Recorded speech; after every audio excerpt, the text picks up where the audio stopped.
Tipping culture in the Triangle is changing, and we spoke with a server who told us what it's like firsthand. This is Mesa Jones. I'm here at the North Carolina Capitol just hours after a protest led 400 people to the state legislative building. The group is actively protesting a recently passed bill that they say is just a power grab.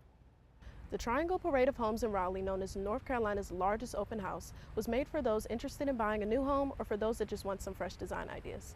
Come with me as we check out a few highlighted locations. At this restaurant, I spoke with a longtime server who has seen many of the changes in the restaurant industry, one of which being how people are tipping.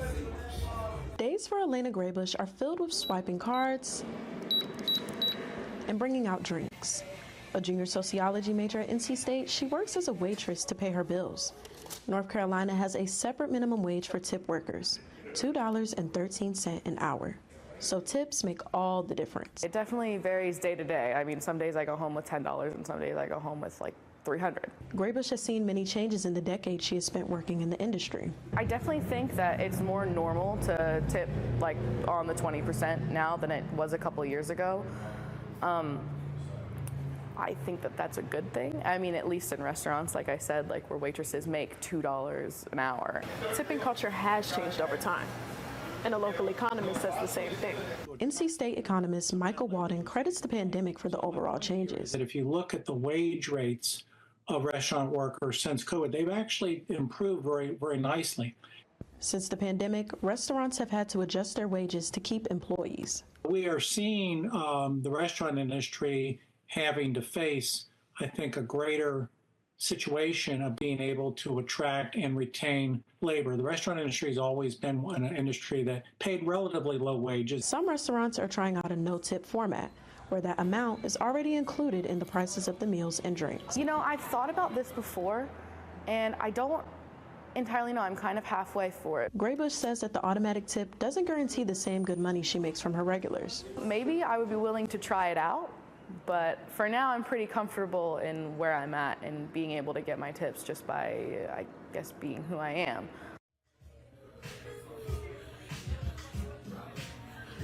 Graybush isn't sure whether or not she'll stay in the restaurant industry post-graduation, but she's willing to see where the changes will take her.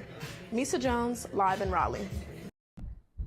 NASA released their 2023 Annual Economic Impact Report, and in it held information stating that North Carolina greatly benefited from their investments. NASA's contributions to the state were no small feat. Agency-wide, they supported over 1,000 jobs in all disciplines and invested $8 million in small businesses in North Carolina. We always look to partner with the best talent that we can find. The NASA Langley Research Center is located in Hampton, Virginia, but provides outreach to a 5-state region, including North Carolina. The academic hub that's right there in your Raleigh-Durham area is a phenomenal, incubation of ideas and great talent that you never know where it's going to take you. $4.4 million of the investments goes to historically Black colleges and universities, along with $4.5 million to other educational institutions in North Carolina. The NASA Langley Research Center offers mentorship opportunities for students of all educational backgrounds, and they partner with the best talent they can find. Reporting for WREL News, Mesa Jones.